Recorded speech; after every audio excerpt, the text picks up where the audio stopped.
When most people are asked to name an epic traveller from history, they usually come up with names like Marco Polo, Christopher Columbus, Magellan, or any number of other well-known European explorers and adventurers that come to mind.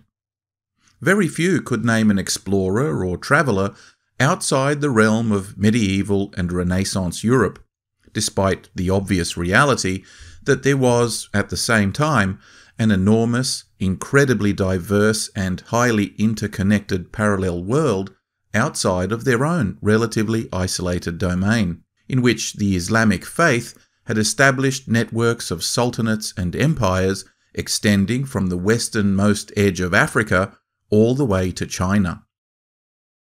This was a world in which newly conquered peoples were only just starting to assimilate the Arab-Islamic culture, adopting and adapting this new faith to their own tastes and styles in an organic process of fusion that few Westerners ever credit other cultures as being capable of.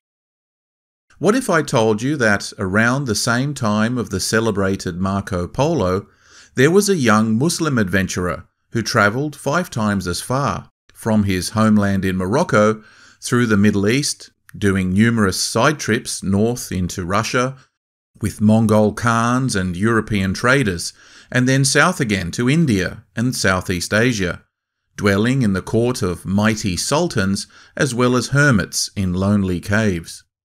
He would go on to loop the entire Middle East, the Mediterranean, and then sail down the mysterious east coast of Africa, only to weave his way back north and on to modern Indonesia, Malaya, and then to China, regularly stopping for months at a time to study and work under the greatest teachers of the day.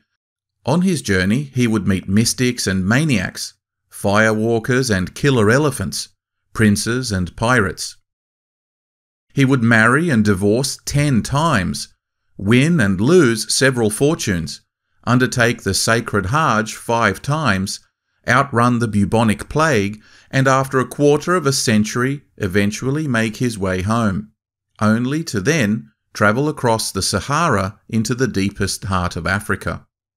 He would go on to recount this journey, the people he met and the cultures he encountered, in rich and vivid detail, in a precious book that would eventually make him a hero throughout the entire Islamic world, and a household name, much as Marco Polo is to us. If this sounds like a rollicking adventure worth exploring, then join us as we dive into the life and times of Ibn Battuta, pilgrim, intellectual, adventurer, hustler, and all-out freeloading tourist whose exploits across 40 modern countries over 30 years held the record for the longest individual journey until the advent of the jet age, making Marco Polo's journey look like a Kon-Tiki tour.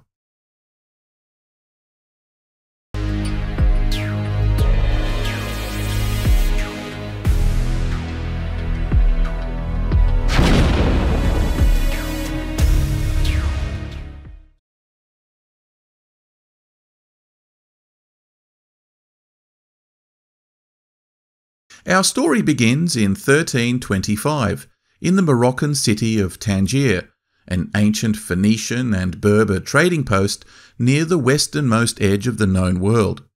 Named after the daughter of Atlas, the Titan whose punishment for rebelling against Zeus was to spend an eternity holding the sky upon his shoulders.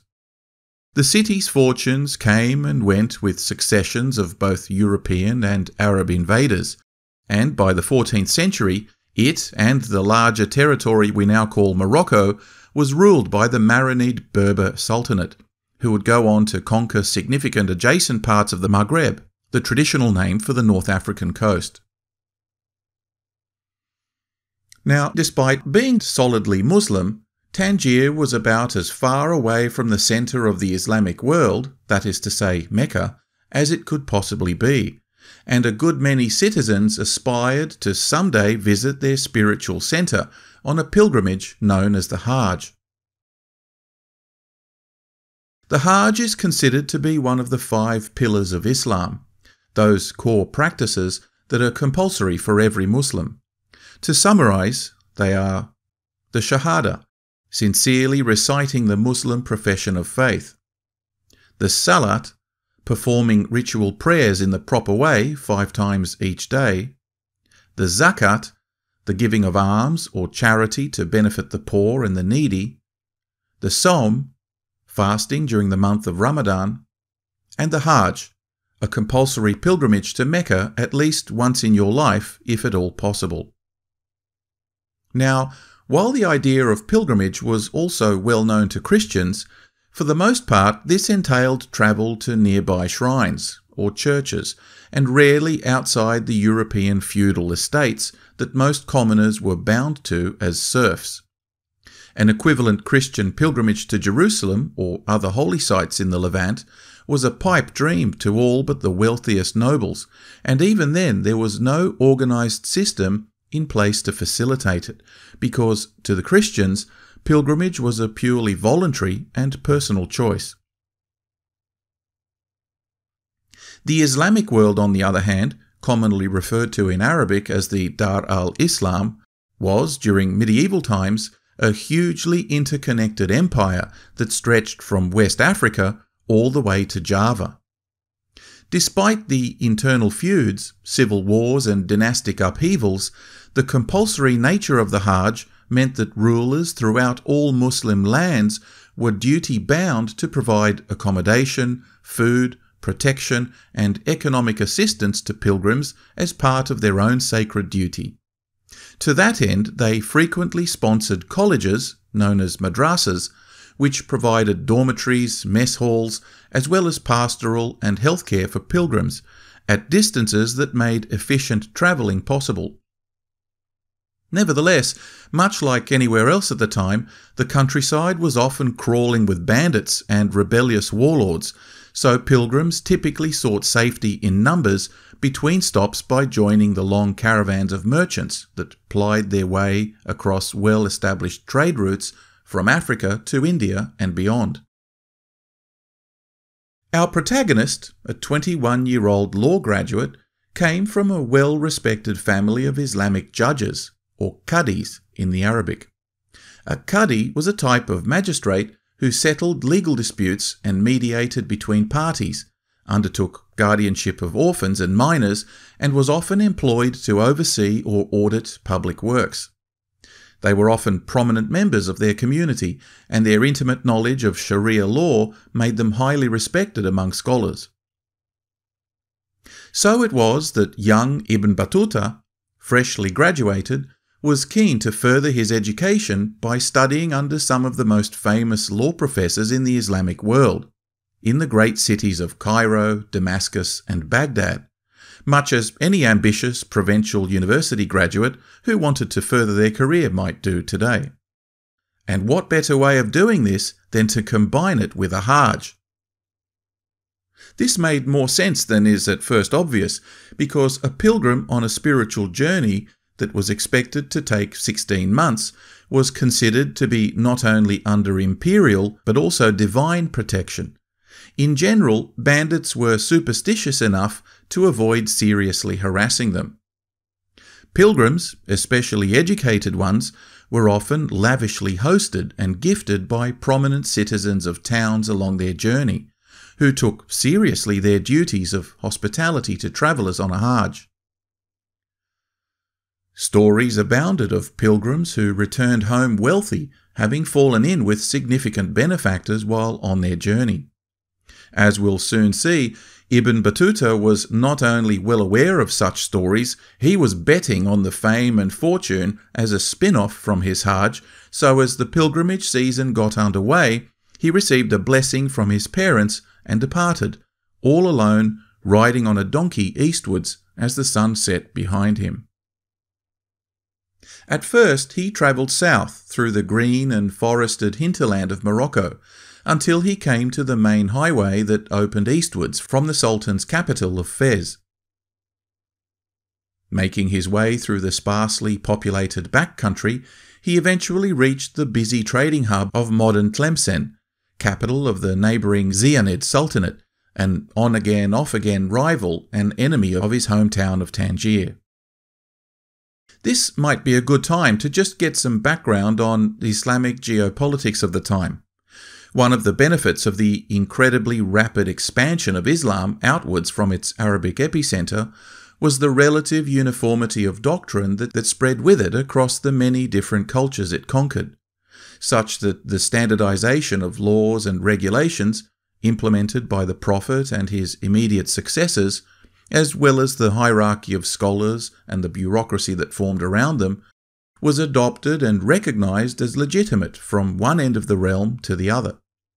This was supported by an explicit policy of equality among Muslims and the maintenance of Arabic as the universal language of the scriptures, which conferred perks and opportunities to those who adopted it as their lingua franca.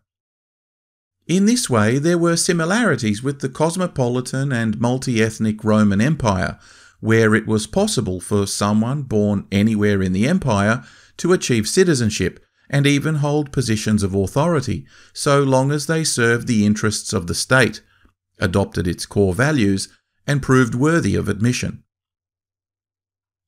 But by the end of the Crusades, much of the uniformity and local concentration of power by Mesopotamian, Arabian, and Persian leadership of the movement began to be challenged and even displaced by regional warlords, who had neither kinship nor cultural ties to the family of the Prophet. This resulted in a series of bloody civil wars and dynastic upheavals from the Iberian Peninsula, the north and west coasts of Africa, through to the Indian subcontinent that would see the fortunes of the Dar al-Islam oscillate between fracturing and reunification of entire spheres of Islamic control. Taking advantage of this turmoil, in the early 1200s, Christians began to seriously reconquer much of their territories on the Iberian Peninsula, while at the same time, the Mongol hordes in the east turned their sights to the Central Asian steppes, laying waste to entire cities and even taking Baghdad in 1258. Nevertheless, within a couple of generations, the implacable Mongols began fighting amongst themselves too, and a number of them eventually converted to Islam, forming some of the most powerful Islamic Khanates in history, which we'll visit later on. So, despite the continuous feuding of warlords, the peculiar obligations for pilgrimage placed on Muslims of all stations laid open the way for them to travel across borders, without passports or any political hindrance, in a way that is inconceivable for us today. Back in the neighbouring capital of Tlemcen, Battuta now came across a couple of ambassadors from Tunis who were departing homewards, and they invited him to join them so as to avoid travelling alone. Needing to stock up on some essentials, he made haste over the next few days, riding day and night, eventually catching up with them at Miliana, on the outskirts of modern Algiers. The summer heat was beginning to take its toll, not only on Battuta, but it turns out on the ambassadors as well, and they spent 10 days recuperating from heat stroke, with one of them eventually dying. Not willing to waste more time, Battuta now joined up with a group of other pilgrims who were assembling outside of Algiers, and together they joined a merchant caravan that was also on its way back to Tunis. The enthusiastic party made its way along the coast to Bijaya, but the heat finally brought him down, and he was advised by several companions to stay behind and rest. In a sign of his zeal and commitment, but also of the strong faith that was to characterize his entire journey, he records telling his new friends, "If God decrees my death, then my death shall be on the road, with my face set towards Mecca." They pushed on to a town called Constantine, where they were formally greeted by the governor, who, seeing his clothes soiled by the journey, ordered Battuta's robes to be washed at his own house, and gifted Battuta a new turban of the finest Syrian cloth, with 2 gold dinars sewn into it for travelling money. But as they continued eastward, the soft university boy once again succumbed to heat stroke, this time worse than before. Again, refusing to be left behind, he had his companions help him mount his donkey and tie him to the saddle with his turban. Despite being a bit on the soft side, it turns out Battuta was one gutsy kid. In a couple of days, they finally reached Tunis, a major Mediterranean trading hub and export market for everything from leather, grain, oil and wax made locally to ostrich feathers, ivory and slaves imported from Arab raids throughout southern Africa. It was a wealthy, thriving seaport of 100,000 inhabitants, significantly larger than London or any other comparable European city at the time, and Battuta records not only the wonder with which he beheld the gardens, palaces and mosques, but perhaps because of it, a sudden pang of homesickness, which at one point even brought him to tears. He stayed in a local madrasa for a couple of months, convalescing, and also taking the opportunity to study under the city's chief judges and professors. Eventually, a new pilgrim caravan was organised, and Battuta joined them, his time in the madrasa having paid off, both in terms of regained health and a recommendation from the professors, which led to a formal appointment to act as Qadi for the caravan on its arduous journey forward. They made their way south along the Tunisian coast, and at the ancient Roman outpost of Sfax, one of the Tunisian merchants in the caravan offered his daughter as a wife to the promising young magistrate. Upon reaching Tripoli, they were married, but within days of the wedding, he became embroiled in a dispute with his father-in-law, which necessitated, in his own words, his separation from her. Nevertheless, it seems Battuta had been bitten by the love bug, because a couple of days later, another pilgrim from his home state offered his own daughter to him, and he records that he held up the caravan for an entire day, hosting them all to a wedding party. Now, I mentioned in the introduction that over the course of the journey, Battuta was to be married 10 times and divorced almost as much, so this is as good a time as any to discuss Islamic marriage and divorce customs.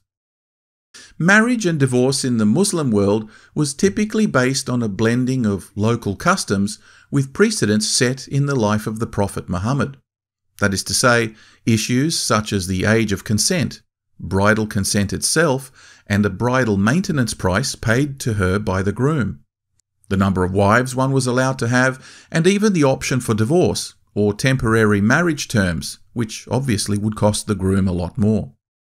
Women typically had greater restrictions than men in their options both within and outside of marriage, but at the same time, their rights were nevertheless significantly greater than women had in Christian lands. Divorce, though discouraged, on the whole was a completely acceptable practice if carried out according to the proper protocols, and held little stigma for either men or women, so long as the families involved could maintain face and were not left destitute. Of course, this was all good in theory, but local cultural practices often ignored the enshrined rights of women, such that they were, in practice, often as powerless or worse as their Christian sisters. Nevertheless, leaving his bride behind, he continued on with the caravan, which had a detachment of troops and archers provided by the ruler of Tripoli for their protection, due to the rebellious regional warlords that were roaming the area. At length, they made their way along the Libyan coast and approached Alexandria about 8 months and 3,500 kilometers after he first set out from home. He described the port of Alexandria as one of the most magnificent cities in the world, and made his way to the great lighthouse at Pharos, which made an impression on him despite already being in a state of disrepair. As the pilgrimage season was now coming to an end, he had a few months up his sleeve, which he decided to spend seeking out teachers to study under. He made his way along the Nile, giving vivid accounts of village life. It seems our young traveller was a bit of a foodie, because he now begins a trend he would continue throughout his manuscript of describing the delights and peculiarities of the local cuisine, which probably marks him out as one of the first travelling food bloggers in history. He eventually came across a number of Muslim holy men, one of whom remarked off the cuff that when he goes to India and China after his pilgrimage, he should visit the mystics' three brothers there and pass on his regards. Another mystic interpreted a strange flying dream Battuta related to him, suggesting that it meant he was destined to travel for long periods to far and exotic lands, and that one of the ascetics' brothers in India would rescue him when he was in great danger. Battuta records that the words of these two teachers remained in the back of his mind for many years and fueled his imagination as a traveller. Indeed, he would duly meet those three holy men, as well as need rescuing by the fourth, but we're getting ahead of ourselves. Battuta now travelled through the fertile delta region to Damietta before turning south toward Cairo, which he described as a most wondrous city full of gardens, mosques, colleges, hospitals, and other great buildings of exceptional beauty. He then continued south along the Nile, describing the villages, their inhabitants and local customs, all the way past Edfu and on the medieval port town of Adab, where pilgrims typically caught ferries across to Jeddah and thence to Mecca on the Arabian Peninsula. He described the black inhabitants of this region as being members of the Beja race who rode camels. They had apparently burned all the ships in the harbour and sent the Sultan's troops packing back to Cairo in a territorial dispute between the people of northern Sudan and Egypt that has been going on in one form or another to this very day. Interestingly, Battuta refers to the Sultan's troops as Turks, so this might be another opportune moment to discuss the local geopolitics of Egypt. The reason the Sultan's men were referred to as Turks was because the Mamluk dynasty that currently ruled Egypt were descended from a caste of slave soldiers, predominantly nomadic Kipchak and Cuman tribesmen from Turkic Central Asia. This race of people had a proud and impressive domain, at one stage ranging from the Black Sea to the periphery of China, but with the rapid expansion of the Mongols in the 8th century, their Khaganate collapsed, with the Mongols pursuing them in all directions. Some fled north to Slavic lands, or west to Hungary, where they were often recruited as mercenaries, or given sanctuary if they converted from their animist folk religion to Christianity. Some were given asylum within the Tang Dynasty of China, some were absorbed or even recruited by the Mongols themselves, while others fled south into Islamic territories, either into Anatolia or throughout Mesopotamia and the Caucasus, where slavery usually awaited them. It was customary among Muslim rulers to press gang male slaves into military units, and the successive waves of enslaved refugees, along with slaves obtained by raiding Christian territories, provided the manpower for a number of military battalions that would go on to provide the backbone of Islamic armies right into the 19th century, notably within the elite Janissary Corps of the Ottoman Empire, comprised of Christian boys forcibly taken by quota from conquered Balkan and Caucasus towns. The word Mamluk means slave, but in practice, sultans guaranteed the loyalty of these troops through a process of Islamization, grants of freedom, and social mobility that eventually led to the formation of an entire caste of warriors and administrators that outright overthrew their own rulers and took complete power over Egypt. At their height in the 14th century, Mamluk forces had reconquered the entire Levant, expelling the last of the crusading armies, repelled the Mongols descending from the north, and even took possession of the west coast of the Arabian Peninsula, including the holy cities of Medina and Mecca, for which they became nominal protectors and able administrators. Spartacus would have been proud. Anyway, as so often happens, the ruling dynasty became embroiled in bitter infighting between competing family members, and when the local Mamluk commanders were pressed to take sides, they turned on the entire lot of them, in a textbook coup d'etat maneuver, taking power for themselves in 1250.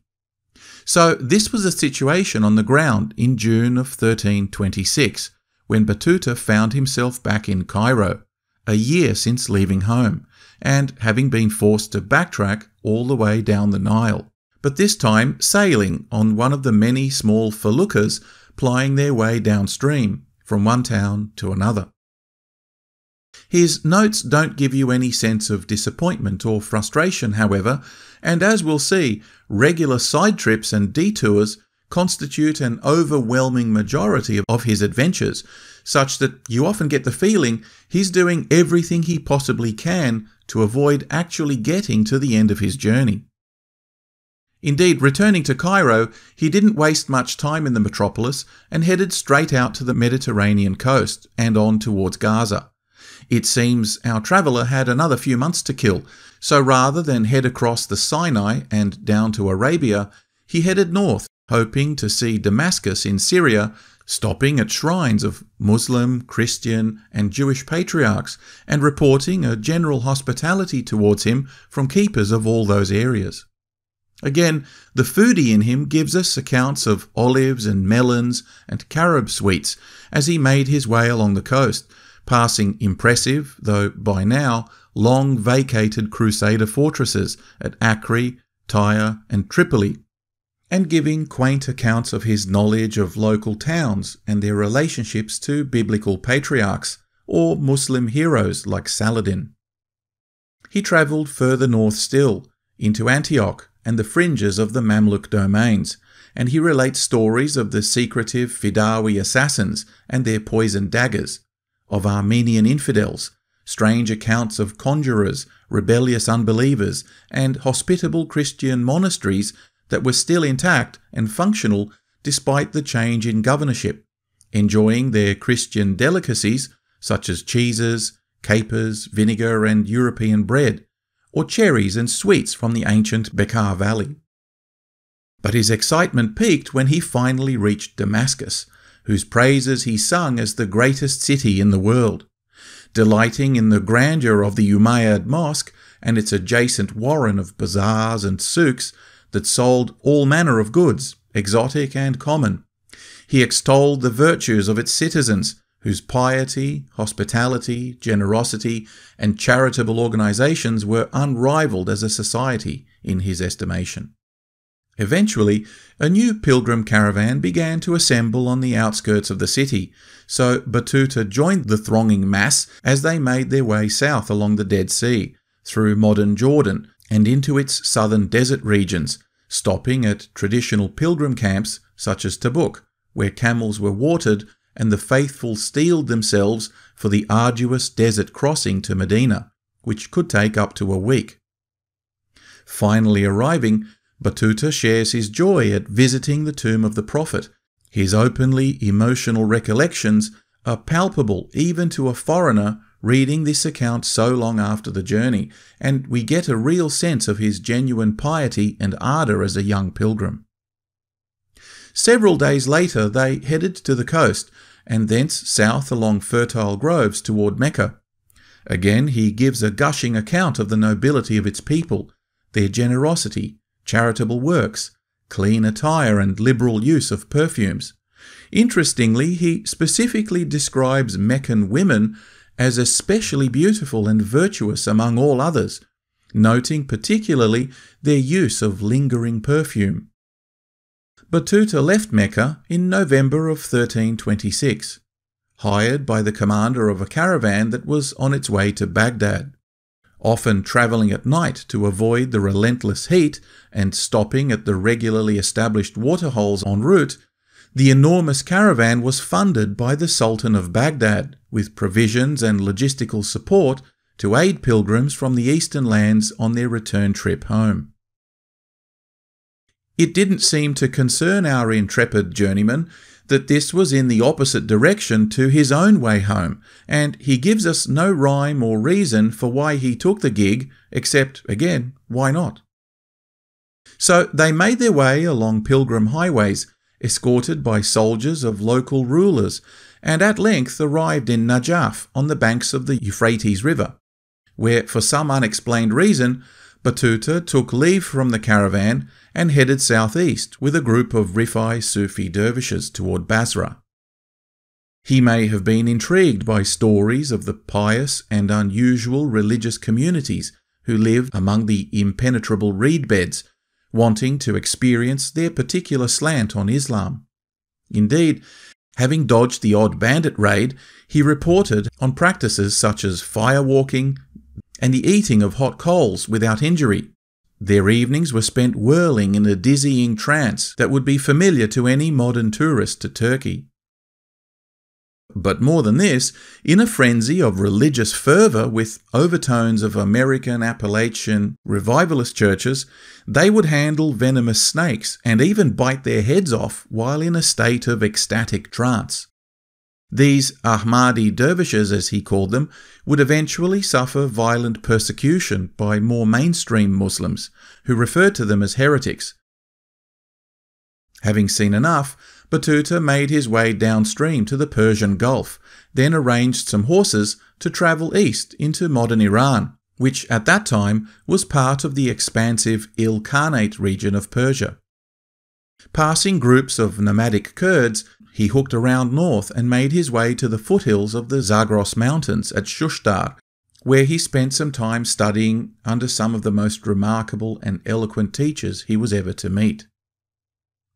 Eventually, he and a couple of companions now made their way into the mountains, to the capital of the local sultan, who granted him an audience, but was so drunk that the young scholar was taken aback, perhaps out of naivety or maybe a newfound sense of authority as a scholar with an ever-expanding resume of teachers. He felt compelled to reprimand the sultan, who magnanimously let him keep his head and even gave him some travel money. Battuta tells us that each night they would stay at a college or hospice where both they and their horses were fed and cared for, and that a full third of the revenue of the entire state was invested in such wayhouses for travellers.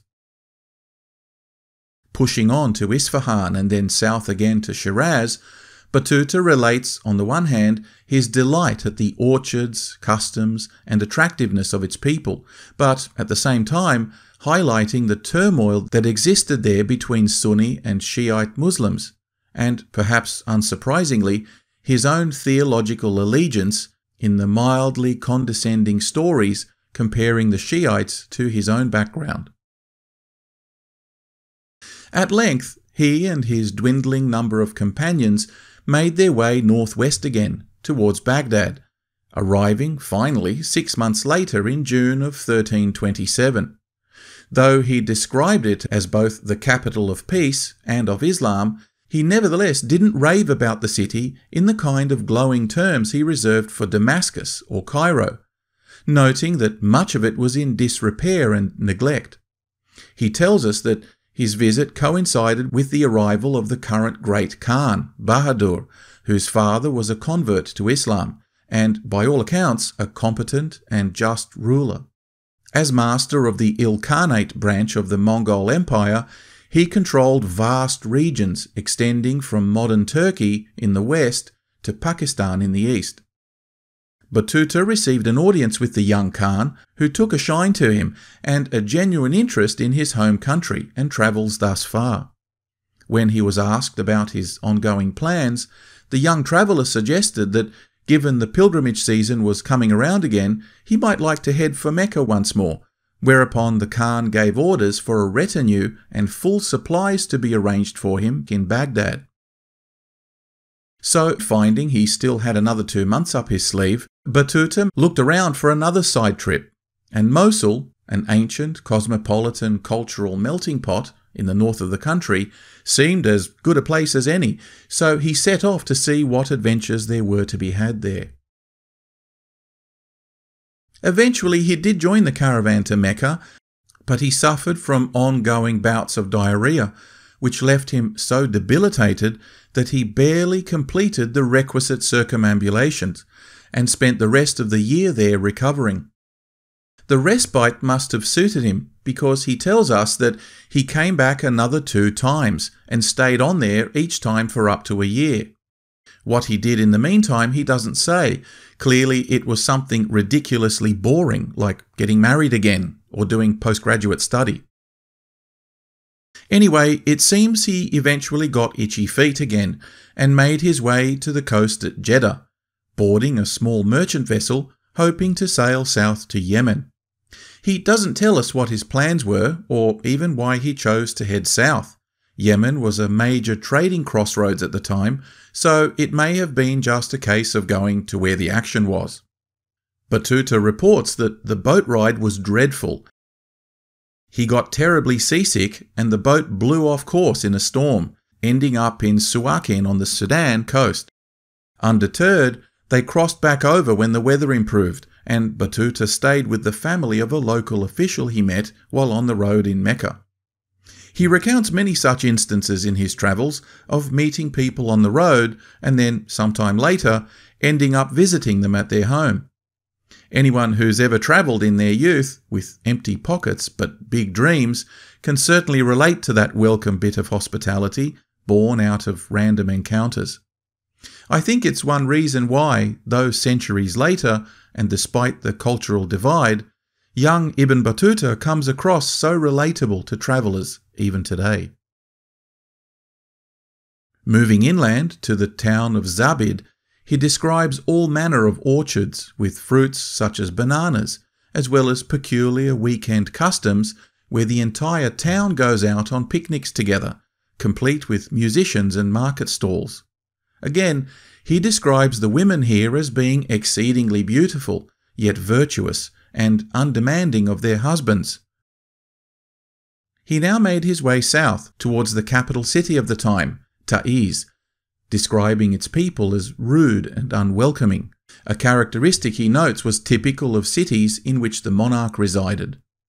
Nevertheless, the local Qadi managed to get him an audience with the king, who, like the other rulers he had met so far, took an interest in him and his travels. It seems that Battuta was getting the notion that rulers were interested in the stories of travellers, and the yarns he spun them must have been sufficiently fascinating because, as in the previous encounters, the king put him up in his own palace and lavished him with gifts and clothing. It seems you can make a good living being a travel blogger as long as you have a network of local Qadis that can get you an audience with the boss man. My mum always told me that doing my homework would someday pay off. It certainly did for our boy Battuta. Now, you can just imagine how addicted to travel he must have become, because it wasn't long before he said goodbye to the royal gravy train to make his way south to the port of Aden, a bustling merchant hub full of Indian, Egyptian and Persian traders.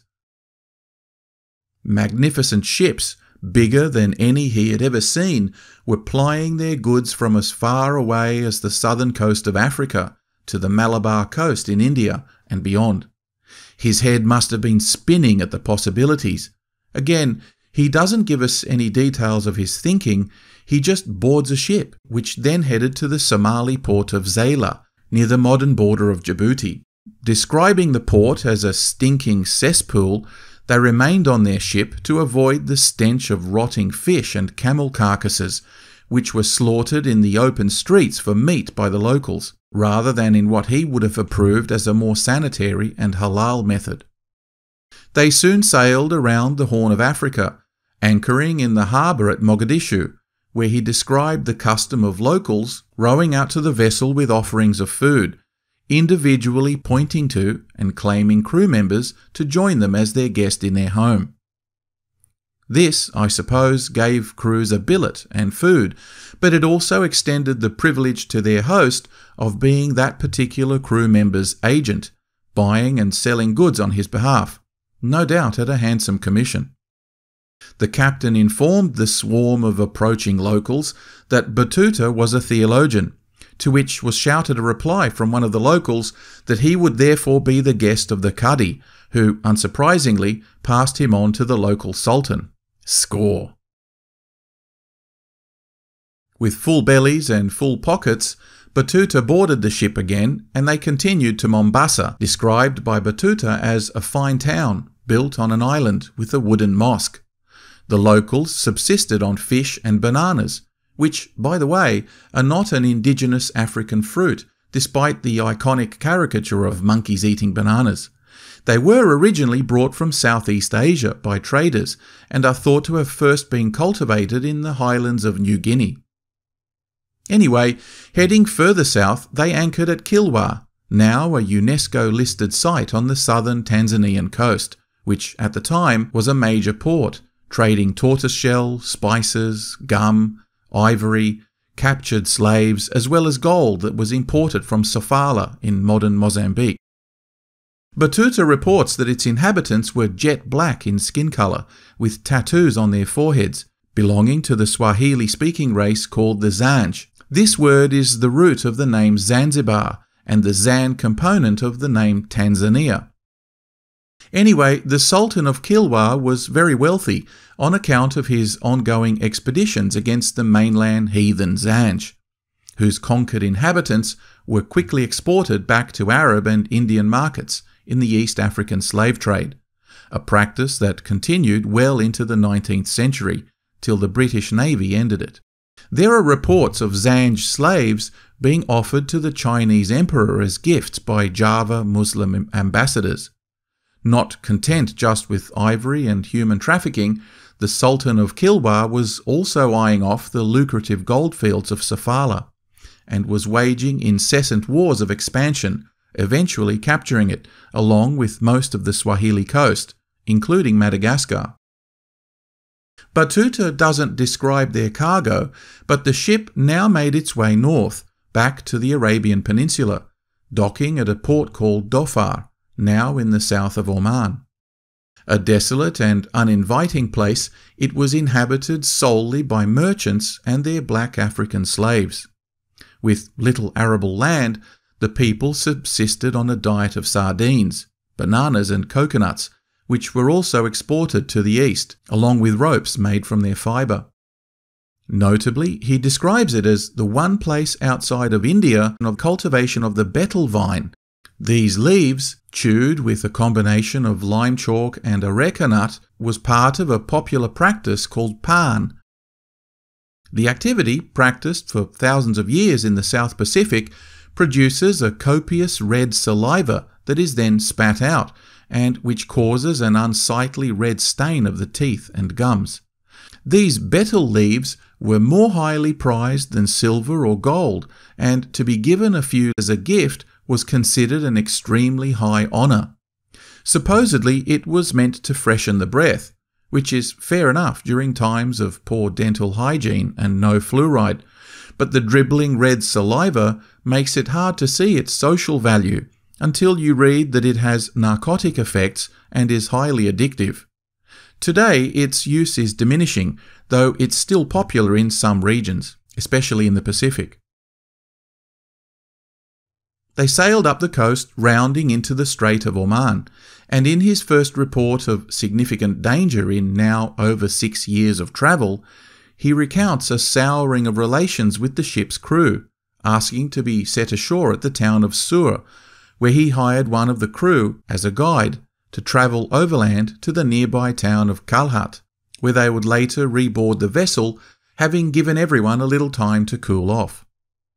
It turns out, though, that the guide had it in for him and tried to have Battuta drowned crossing a stream, later again leading him off course when he would be lost and vulnerable to an ambush by others. He tells us that he had to keep his wits about him and pumped up his machismo enough to intimidate the treacherous companion into behaving himself till they arrived unscathed a day later. However, his feet were so swollen from the unexpectedly long desert march that it took him a week to recover, but fortunately, once again, the local governor took good care of him. He makes no mention of the ship and all his belongings that were still on board, and his silence on the matter might be his politely fatalistic way of letting us know that, by then, they and his cash were already long gone. Now, at the time, Khanates was part of the Kingdom of Hormuz, which had holdings on both the Arabian side of the straits as well as the Persian side, the main harbour lending its name to the dynasty. Nominally, it was independent, though it was a de facto vassal state of the Ilkhanate that ruled much of Mesopotamia and Anatolia, as already mentioned. It had long been a highly prosperous trading hub servicing the Persian Gulf, so it was naturally a target, first of the Seljuk Turks and then later by Persian and Mongol successor states. The Seljuk Turks were an Islamized Caspian region nomadic tribe that migrated south into Persia, then eventually expanded and conquered the entire region, forming, within a century, an impressive empire stretching from Anatolia to modern Pakistan, from the Sinai Peninsula in Egypt to modern Kyrgyzstan in the northeast.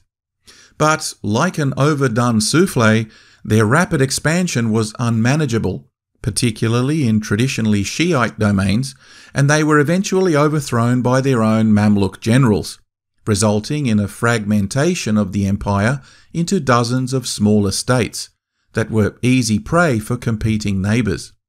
And more importantly, European crusaders, who saw an opportunity in the collapse of the empire in 1187 to launch the Third Crusade in an attempt to recapture Jerusalem.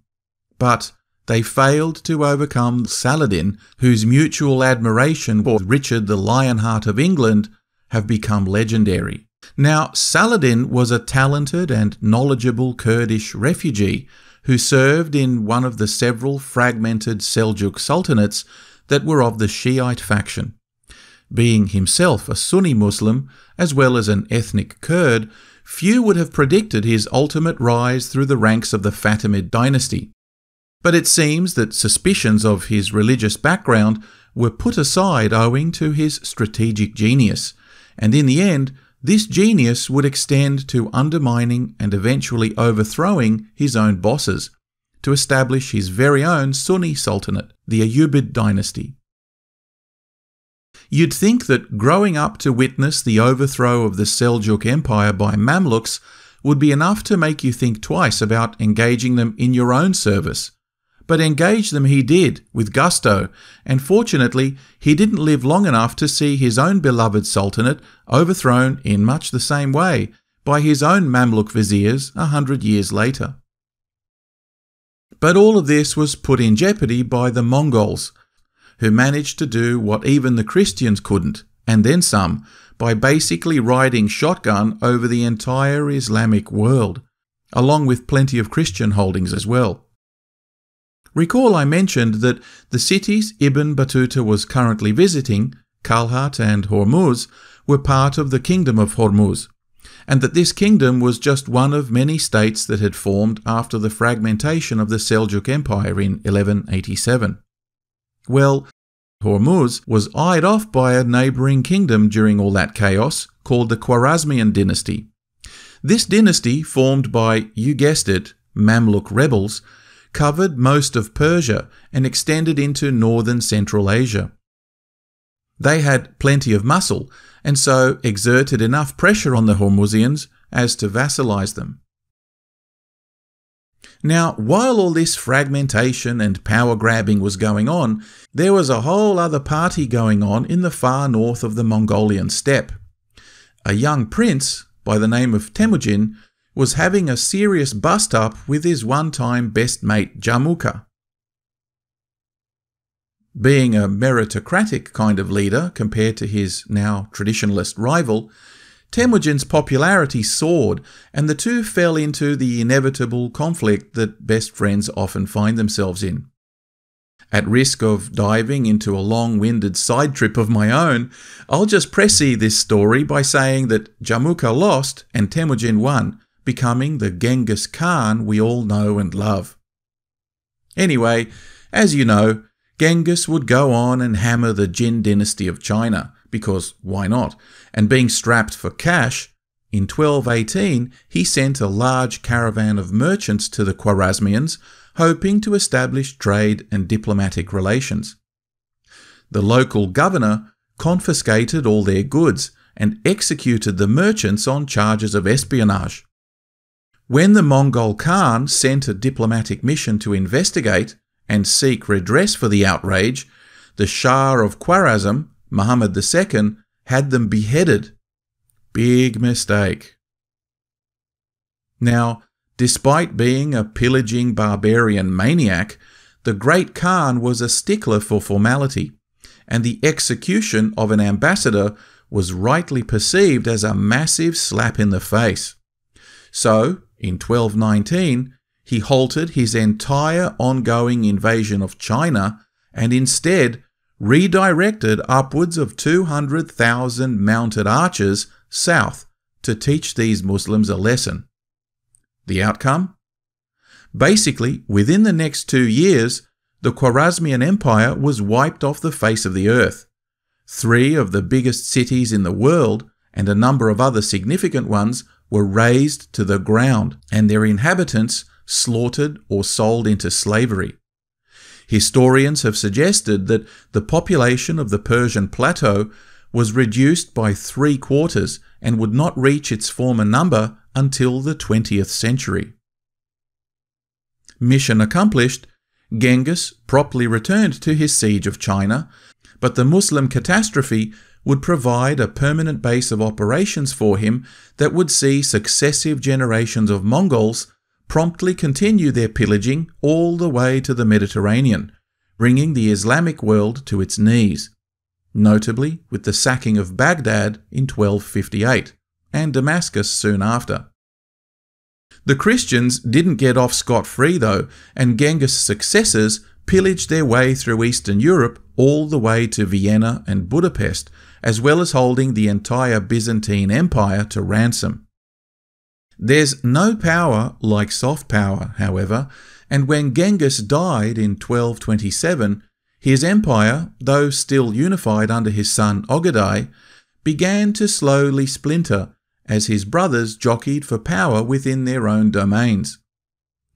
By 1259, his grandsons had agreed to divide the empire into 4 Khanates: the Golden Horde in Eastern Europe, the Chagatai Khanate in Central Asia, the Ilkhanate in the Middle East, and the Yuan Dynasty of China, ruled by Kublai Khan, who hosted a young Marco Polo and his uncles.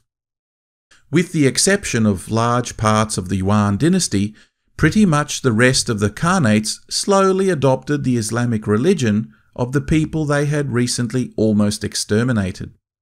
In some ways, it parallels the Christian faith, which was once highly persecuted also, but slowly came to conquer even the mighty Roman Empire.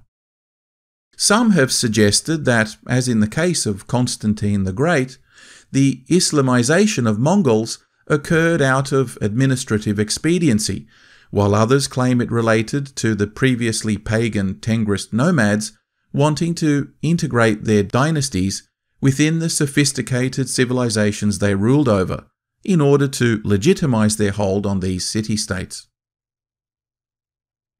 Certainly, this seems to be the case in China too, where the Mongols adopted much of the local cultural milieu, which was also far more sophisticated than their previous nomadic shamanistic lifestyle.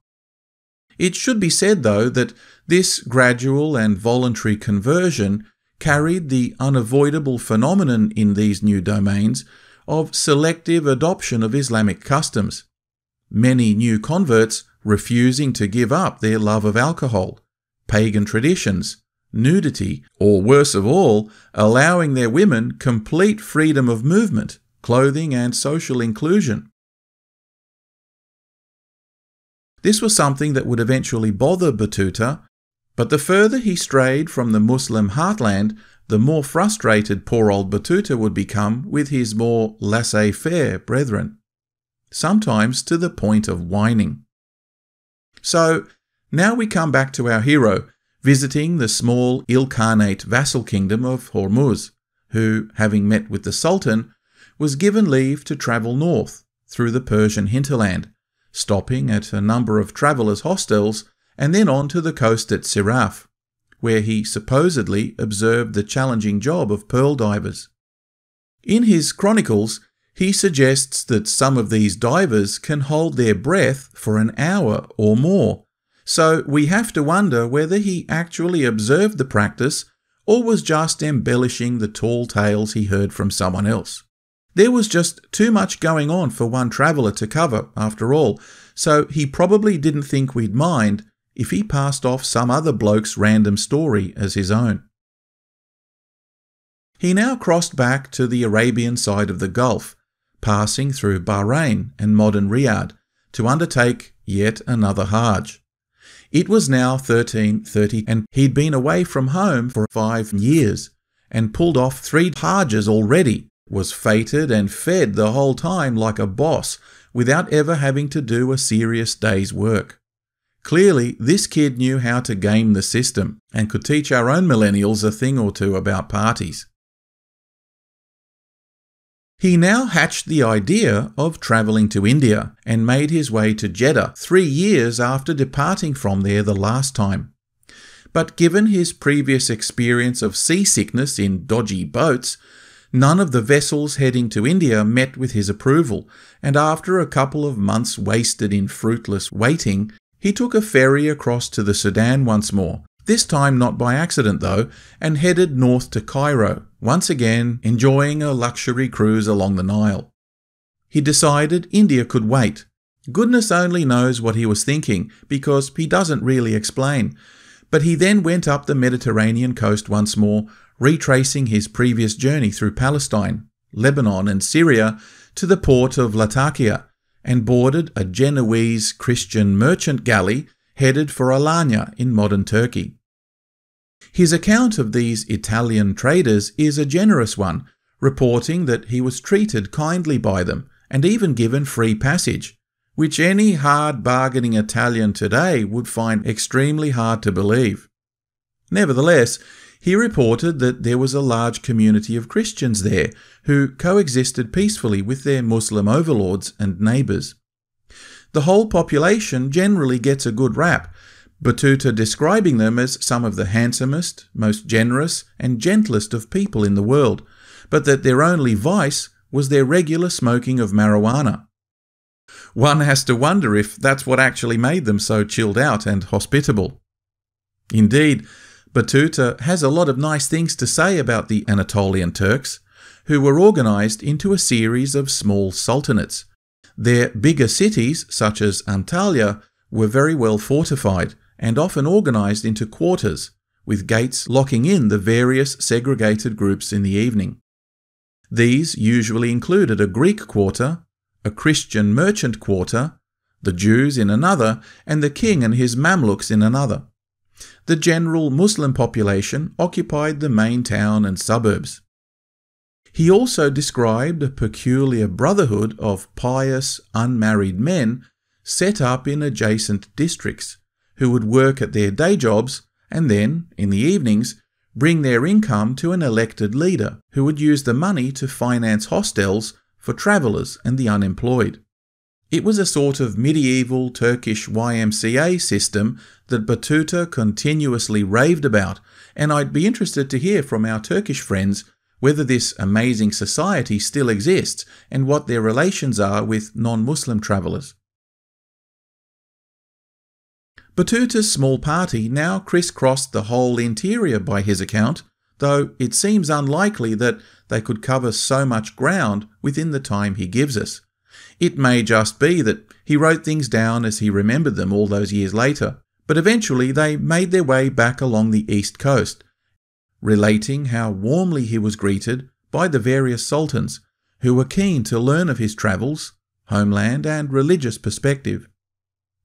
They had an incredible habit of gifting clothes, horses, gold bullion, and now even slaves to him in a show of pious generosity that one can only wonder what they saw in this now 27-year-old wanderer whose only claim to fame was to have visited a whole lot of interesting people and places.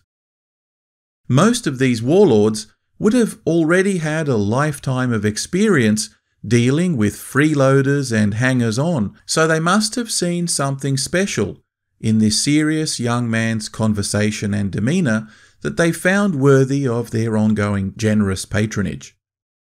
Battuta's welcome was made all the greater by his regular stays with regional chapters of the youth brotherhood that I mentioned earlier, who, despite the language barrier, went all out in making them feel welcome as honoured guests wherever they went.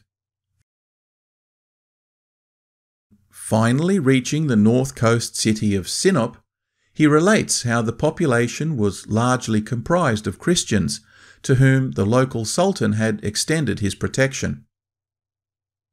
Here they boarded a ferry to take them across the Black Sea, and after enduring another storm, the seasick Battuta landed on the Crimean Peninsula, near the Genoese trading port of Feodosia. Poor old Battuta seems to have not been cut from the same cloth as the legendary Arabian traveller Sinbad. He described Feodosia as beautiful and imposing, with a great number of impressive merchant and warships in its fine harbour. The inhabitants were virtually all Christians, including its governor, who invited them for a formal dinner. Now, there was a belief among Muslims of the time that angels never accompany travellers who carry bells, and that bells have some kind of association with Satan. So when the evening church bells rang out across the entire city, having never heard one before, Battuta flew into a panic and begged his companions to go to the top of the local mosque and sing out the Muslim call to prayer, probably hoping to prevent an angelic exodus.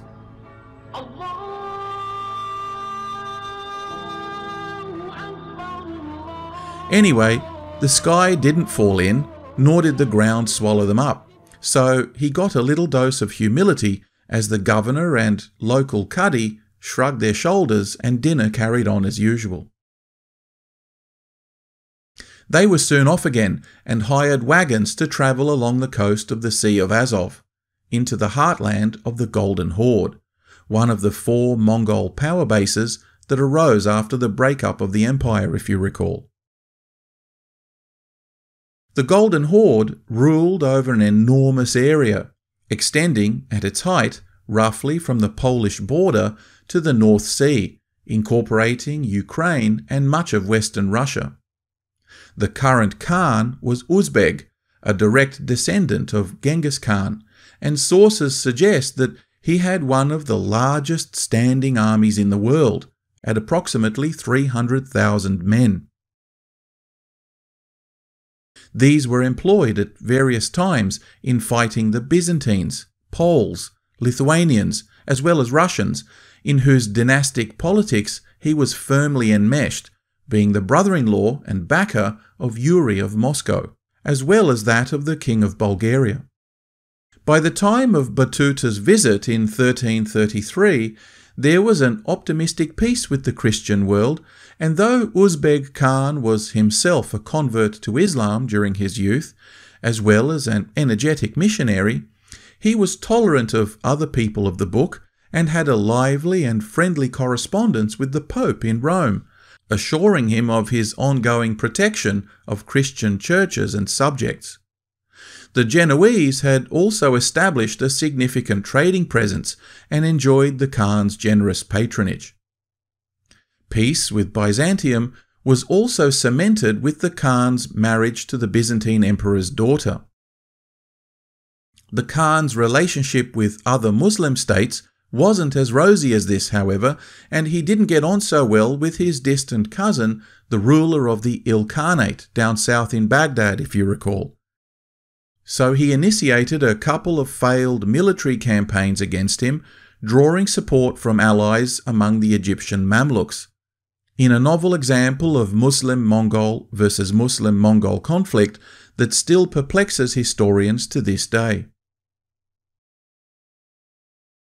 Anyway, by chance, Battuta's little wagon party fell in with a convoy of one of Uzbek's emirs, and they accompanied him into the northern Caucasus, where he made the startling observation that these Golden Horde Mongols treated their women with an astonishing amount of respect. They wore beautiful gowns and were regularly seen out in public without any face coverings, often walking arm in arm with their own husbands, whom he described as looking more like their servants than husbands. Indeed, it was a tradition among these Mongols that a man should always try and marry an older woman who could give him wise counsel and prevent making erroneous decisions that were typical of young people. When the caravan arrived at the city of Medjar, the emir's tent was established, and his wife, also a princess, made her way into it accompanied by her maidservants, sitting by his side on a chair of her own. Attendants brought a skin filled with their traditional beverage, made of fermented mare's milk, called kumis, which she would pour into a cup for her husband, and then he for her, and afterwards she would dine with him, his brothers and counsellors, after which she would leave them to their business and depart with her own retinue. This was the first of a number of bewildering customs that didn't sit quite well with our somewhat sheltered and opinionated young magistrate. We often tend to view the Islamic world as a sociological monolith, with stereotyped cultures, attitudes and allegiances to which every Khan or Sultan was supposedly uniformly bound. But the travelogue written, or I should say dictated, by Battuta to his scribe in the years following his journey, smashes not only our preconceptions about the nature of medieval Islamic culture, but also the Eurocentric view that there was nothing interesting going on in the outside world until Europeans got there. It turns out that the great Khan of the Golden Horde was making his way to the town they were staying in, from a recent retreat in the mountains where his court had gone to enjoy some hot spring therapy. Battuta now set up his own little tent on the local hillside and commented on the incoming Khan's procession. "We saw a vast town on the move, with all its inhabitants, containing mosques and bazaars, the smoke from the kitchens rising in the air, for they all cook while on the march, and horse-drawn wagons transporting them. The Khan's queen had her own wagon train and retinue, and when she passed by, noticing Battuta's tent and banner, she halted, sent him gifts, and commanded to her soldiers that he was to be considered under her personal protection. Must have been some banner. When Battuta made his way to the great Khan's golden pavilion to pay his respects, he found the Khan seated on a throne that was covered in silver. Beside him sat his queen and his other wives. He would rise to greet each of them as they entered and personally escort them to their own thrones. Beneath the Khan sat his sons, and in front of him sat his daughter. It was customary to gift visitors with sheep and horses rather than cash or trinkets, so Battuta soon found himself shepherding dozens of animals toward his own tent, which were later sold for profit. He was also expected to visit the queen, as well as the other wives of the Khan, within their own tents, to pay his respects to them directly, and was impressed by their grace, generosity, and kindness to him, despite his discomfort of being in front of a woman without an escort. The Khan's third wife was the daughter of the Byzantine emperor I mentioned before, and when she questioned him about his travels, his homeland and parents, she began to weep, we are told, out of sympathy and her own obvious homesickness, and probably hormones, because she was currently pregnant. In any case, in his private interactions with these women, unusual for a Muslim scholar, we begin to get an inkling of his changing perspective on the place of women in society, seeing them, here at least, as valued advisors of the Khan rather than just his possessions. While at court, he learned of a fabled land of darkness to the north, where there was no sun for half the year, and where snow covered the ground permanently. The only way to get around was by sled, which were pulled by dogs, and where mysterious unseen traders would exchange furs and other goods in a drop-off pick-up trade where you never get to shake hands with your customer.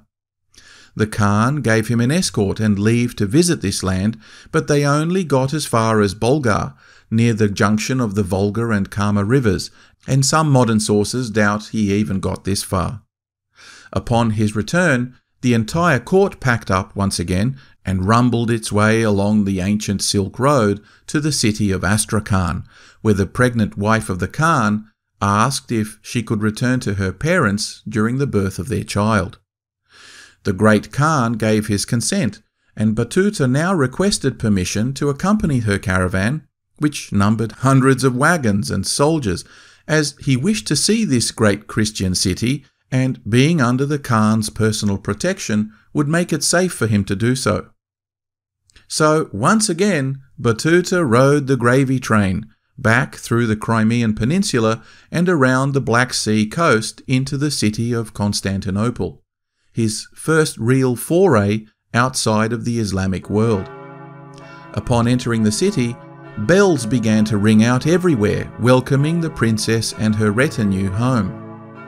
This time, our traveller reported no anxiety at the sound of them, and he proceeded without hesitation. His later accounts give a rich and vivid description of the city, its buildings, harbour, colourful clothing and customs, as well as the figures of the royal family, and even the Hagia Sophia, which at that time was still functioning as a Christian cathedral. He had an audience with the emperor, as well as his deposed father, who had become a monk, and who kissed Battuta's feet for having walked in the Holy Land. I dare say there wouldn't be many travellers whose feet were kissed by an ex-emperor. Now that's something you definitely want to note in your resume. Anyway, Battuta's description of the Greeks was on the whole generous and respectful, and carried little of the vitriol we might expect from religious zealots of the time. He was certainly both surprised and appreciative of the kindness, protection, and generosity he received from his hosts, as well as their interest in his thoughts and account of his travels. Now, the princess, it seems, quickly readopted the customs of her Christian parents, which included eating pork, and so it became clear to all of them that she was seriously hustling to remain in the city even after her baby was born.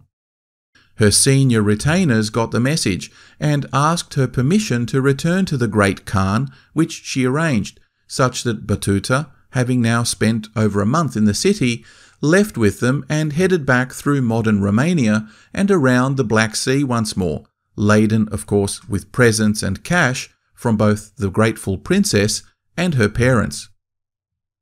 The journey back north in full winter was arduous, and he gives us an account of the biting cold being so bad that it was impossible for him to wash, and his moustache and beard were often also frozen solid.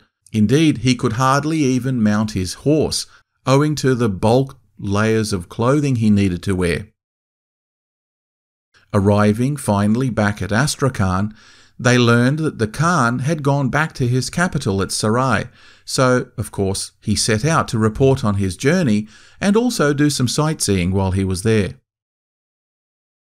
He described Sarai as a wondrous city full of international travellers and merchants of all nationalities and faiths, with sections of the city portioned off for each of them to reside in, including churches of both the Orthodox and Catholic persuasion. Even today, you can envisage the wonder which must have overcome him, seeing so many different people, all speaking different languages, yet trading and coexisting in a global system of commerce and prosperity that operated under the complete protection of the Khan. Eventually taking his leave, it seems he now had a hankering for warmer climates, and so he revived his earlier plans to travel to India and see if he could schmooze his way into the court of Delhi's Muslim ruler, Muhammad ibn Tughlaq. But to get there, he had to travel southeast, past the Caspian and Aral Seas, through the Karakorum Desert and along the mighty Oxus River, otherwise known as the Amu Darya, and which is believed to be the biblical river Gihon, one of the 4 rivers which flowed out of Eden. Along its course, they reached the ancient cities of Bukhara and Samarkand. Despite having been ravaged by Mongol warlord Genghis Khan some decades ago, they were now ruled by Turkic Mongol converts to Islam, and the cities once again quickly became thriving trade hubs, thronging with people and merchants, plying their goods along the Silk Road trading route in what would have been considered the New York or London of its time. His small party enjoyed the hospitality and generous patronage of sultans, emirs and shahs at every stop, and eventually pushed on into the mountains of Afghanistan, into the Hindu Kush, which means slayer of Indians, so named after the huge fatality rate of Indian slaves that were being taken over the mountains to Central Asian markets, and who were unaccustomed to the cold.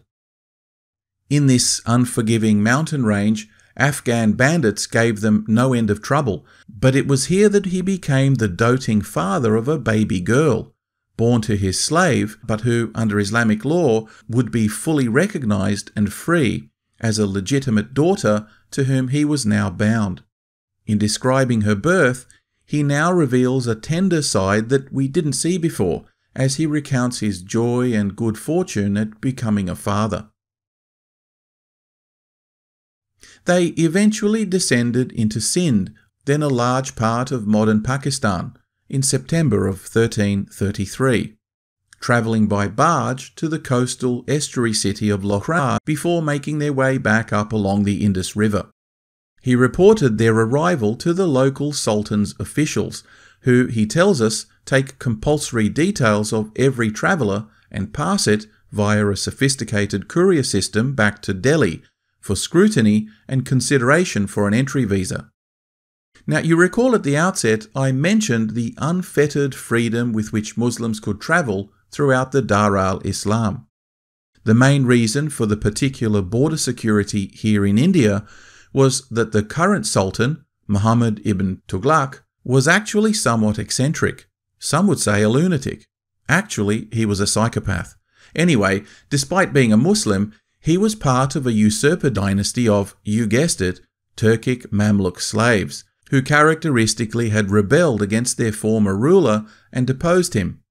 Say what you want about the obviously risky practice of putting foreign slaves in positions of power, but their continuous breeding into, as well as overthrow of local monarchies, unlike in Europe, at least seemed to inject some regular fresh genes into the royal bloodline. Is that a good thing or a bad thing? I'll leave you to decide. Anyway, details of Sultan Tughlaq's ethnic origins are a bit sketchy, but the long and the short of it was that, unsurprisingly, he didn't really trust any of his local Muslim advisors, or for that matter, anyone of Indian descent.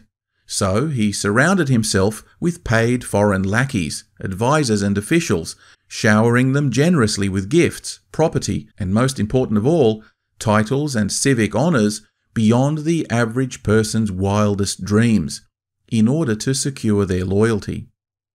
Obviously, word of this had got out far and wide, with hustlers and hucksters from all over the Islamic world pouring into Delhi, pitching their credentials and vying for a piece of the action, Battuta included. So the Sultan had no choice but to secure the borders of his country and vet the vast mob of hopeful economic migrants pouring into his realm. By now, Battuta was no longer the parochial and doe-eyed uni graduate dazzled by other people's success. He had travelled to far-flung kingdoms, studied with great masters, conversed with sages, and received the patronage of dozens of sultans and mighty khans.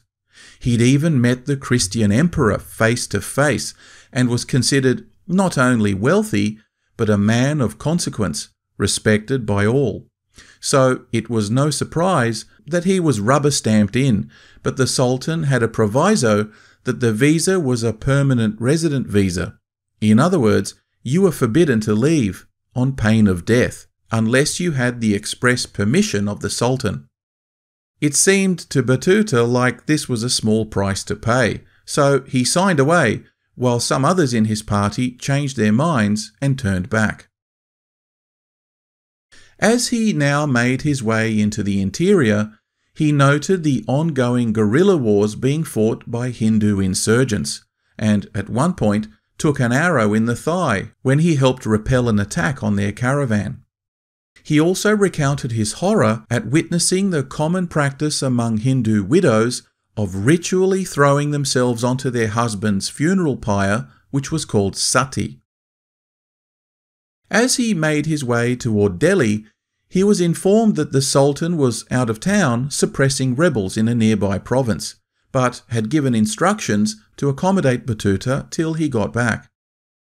Now, we are told that there was a custom in Delhi whereby if a visitor offered a tribute to the Sultan, he would be repaid threefold by the reciprocal generosity of this lord. Unsurprisingly, a significant banking industry soon arose, which would offer you credit to buy lavish gifts for the monarch on the expectation of a profit once the Sultan reciprocated. Battuta now quickly bought horses, camels, slaves, and anything else the local sharks suggested that would appeal to the Sultan, rubbing his hands at the anticipated reciprocal profit. Now, Sultan Tughlaq was an interesting fellow.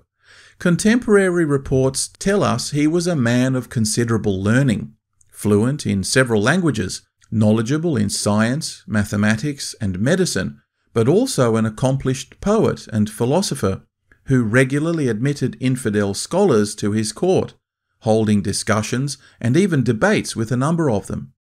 Battuta tells us that there was no more generous, pious, and humble ruler in the whole world, but that he also had a terrible violent streak, not hesitating to punish anyone, even for the slightest offence, and his courtyards were full of condemned prisoners, for which a particularly gruesome form of execution involved their being crushed and gored by specially trained elephants with iron-plated tusks that would make a complete mess of their unfortunate victim, not to mention an example to others.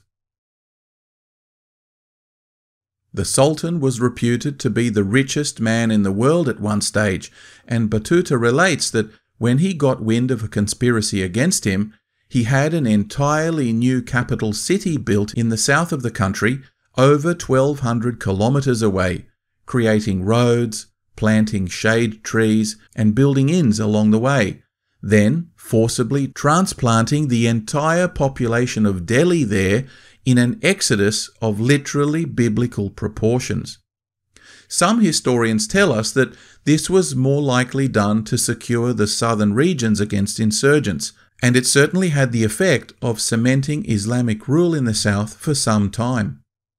So, Battuta describes walking into Delhi in late 1333 like it was some kind of ghost town with little more than tumbleweeds. The Sultan still operated his palace there, but the disgruntled population found the going tough down south, and there was a lot of internal dissent. A famine in the north only made things worse, and in 1335 the Sultan recalled the entire population back to Delhi. Anyway, Battuta's speculation paid off, with the delighted Sultan granting him several estates to administer, giving him generous wages, numerous gifts and assets, as well as the title of Chief Cadi for the whole of Delhi. But the corruption and bureaucracy within court significantly delayed the payment of these grants, and Battuta's creditors put the squeeze on him such that he was almost bankrupted by the delay, having to petition the Sultan directly to bail him out. He then settled into his first proper full-time job, but historians tell us Battuta's law and order campaign was fairly ineffectual in regulating the affairs of the largely Hindu population. The Sultan, meanwhile, had the progressive idea of minting copper coins, which would be legal tender, but the Chinese merchants he did business with refused to accept the currency, and local Indians, of course, found so many ways of counterfeiting it that the entire economy almost collapsed. It was one of those ironies of history where an idea that was way ahead of its time was doomed to fail. So the poor sultan, despite being quite an ambitious forward thinker, ended up screwing up virtually every good idea he ever had, such that the word Tughlaq today is still used as a colloquial insult for someone who does something ridiculously stupid.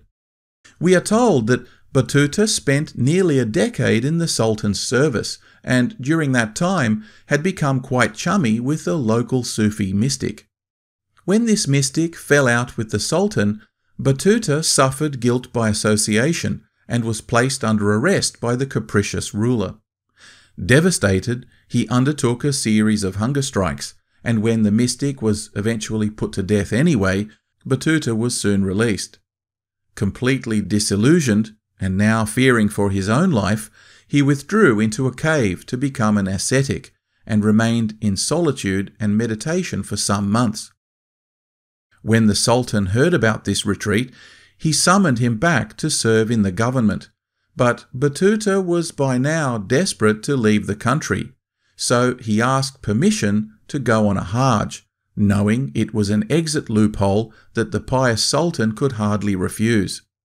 Of course, he granted it, but delays and obfuscation meant that it would not happen any time soon, plunging Battuta into a deep depression. Some months later, the Emperor of China sent an ambassador requesting the Sultan to repair a temple in the latter's Himalayan territory that was of real significance to Buddhist travellers. The complexities of Islamic law regarding the assets of other religions required some negotiation, so the Sultan, knowing of his love of travel, sent Battuta at the head of a large diplomatic delegation, loaded with gifts and tribute back to the Yuan Emperor, which would accompany the return of their own ambassador to negotiate for an arrangement. As they passed through the countryside, the whole party was at one point set upon by Hindu insurgents, and in the ensuing battle, Battuta was separated from the others and taken captive. Narrowly avoiding execution, he was released by negotiating with one of his captors, and a couple of days later, barefoot and almost naked, he stumbled through the countryside, starving and dehydrated, till he was rescued by an old man who carried him upon his shoulders. Battuta would later learn that this was the very same saint that the Egyptian mystic had told him about all those years ago back in Egypt, and he could only conclude that it was surely a miracle. He was given fresh clothes, a horse, and managed to catch up with the rest of the delegation just a few days later. The delegation, reunited, continued southwards, staying at the many numerous and magnificent forts throughout central India, where he had his first experience of superhuman yogis, sages, levitating magicians, and shape-shifting sorcerers. He also seemed to be loosening up a bit, eyeing off the many beautiful local ladies who moved about freely, completely uninhibited by prevailing Islamic laws, even when they were themselves Muslims. In earlier times, he would have complained to the local sultan about their immodest public clothing, but it seems that as the years slowly went by, clearly saturated by this ancient and indomitable Hindu culture, he became less insistent on their absolute conformity, but content to leave locals to practice their faith in their own way. That's no small shift in position for an otherwise old-school magistrate, and perhaps a lesson to all of us. Arriving at the coastal city of Gandhar, the delegation boarded some ships and sailed south to Goa, then along the spice coast of Malabar with its highly cultivated fields and rice-eating communities. At the bustling harbour city of Calicut, where the Chinese merchant fleet anchored for the winter, merchants from all over the world met to trade and do business, just as they did in Samarkand. This city was where Vasco da Gama would make his fateful landfall in 1498 and would set off a European scramble for the spice colonies that would sink the Venetian trading monopoly and make the timeless Muslim-held Silk Road trading empires obsolete within a century. But for now, Battuta and his delegation, along with the returning Chinese embassy, made plans to board several of the massive Chinese junks that were waiting in the harbour. As the horses, camels, slaves, dancing girls, carpets, gold and spices were loaded onto the waiting ships, Battuta had to negotiate a cabin for himself on one of the smaller vessels, owing to the larger ships already having been completely booked out. Frustrated at this diplomatic indignity, he had all his servants and personal effects eventually loaded on board, but himself remained on shore that evening because there was a storm approaching, and if you recall, our hero was prone to more than a little bit of seasickness. As it turned out, the monsoon storm was far more ferocious than expected, and despite their hasty weighing anchor and heading out to sea, it wrecked the entire ambassadorial fleet, its treasure sinking to the bottom of the bay, with almost all souls aboard the fleet perishing. The smaller vessel, with his own servants and personal effects, had managed to outrun the storm, but he later learned that they were intercepted and impounded by the Sultan of Sumatra and not able to return. Given this unmitigated disaster, visions of being trampled to death by an angry elephant must have surely flashed through his mind, so he fumbled about not knowing what to do, until eventually he made his way, now penniless and potentially a fugitive, to a local sultan for shelter. It just happened that this sultan was preparing for a campaign against the local city of Goa, and offered Battuta a command in the amphibious assault.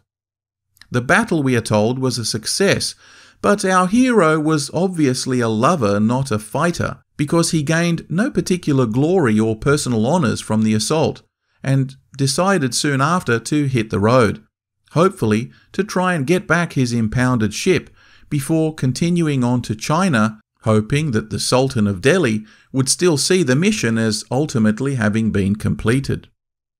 So he boarded a ship and sailed south to the Maldives Islands, which had previously been Buddhist but recently converted to Islam. Being in need of a Qadi and a teacher of Arabic, he was hustled by the local government to stay a while and help out.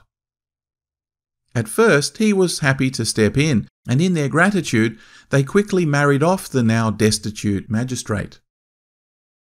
Battuta reports with no little surprise that the island was actually ruled by a woman who took charge after her father, the chief, had died, and that under her sultanship they had adopted a loose Islamic custom of temporary marriages, where both men and women could bunk up and then call off a marriage months later if it no longer suited them, with little residual drama given the cheapness of dowries and relaxed attitudes to such things as virginity. While this system of temporary convenience marriages was a real thing permitted by Sharia law, and Battuta had himself participated in it a number of times already, marrying and then divorcing again when he left town, this place was literally Habibi Island, with both the lads and the ladies getting jiggy with it. Consequently, the archipelago became a circus of conjugal relationships, and Battuta, always a stickler for due process, became increasingly exasperated at his inability to bring law and order to the otherwise chilled-out islanders. Desperate to leave before they completely corrupted him, he was nevertheless blackmailed into marrying another 3 times, just to prevent his departure. He lamented that the women were always going around topless, even when turning up to a court hearing, and in the end, our poor old magistrate just gave up trying to convince them to cover up. Finally, The locals also seemed to get sick of what they saw as his academic stuffiness and put him on the next ferry out of paradise, but not before his sugar mamas divorced and fleeced him California style. Relieved to be on his way once more, his boat was blown off course and made landfall in Sri Lanka, where he was made most welcome by the ruler of this Buddhist island paradise. Awaiting favourable weather, Battuta requested to make a pilgrimage, to a famous site known as Adam's Peak, which was a holy mountain to pretty much every religion, owing to a large footprint carved into the summit rock, thought by Buddhists to be the left footprint of the Buddha, by the Hindus as the footprint of Shiva, or perhaps Hanuman the monkey god, and by Muslims as the footprint of a 30-foot-tall Adam. You see, some Islamic sources at the time believed that Sri Lanka was the site of the original Garden of Eden. Not to be left out, Christian missionaries later decided that it must surely have been the footprint of St. Thomas, who is known to have travelled out of Israel to spread the gospel to southern India, eventually becoming its patron saint. But some scholars have their doubts. Having surveyed the lay of the land and enjoyed the hospitality of Ceylon and its ruler, he made his way back to the Indian mainland, dodging pirates and narrowly surviving a shipwreck, visiting the domain of one of his recent brothers-in-law who was a sultan in the Coromandels and who ended up being quite the psycho. He found out that one of his ex-wives back on the islands had had a baby boy, so he rushed his way back there, determined to take his son with him. But the mother would have none of it, so he left, empty-handed once more.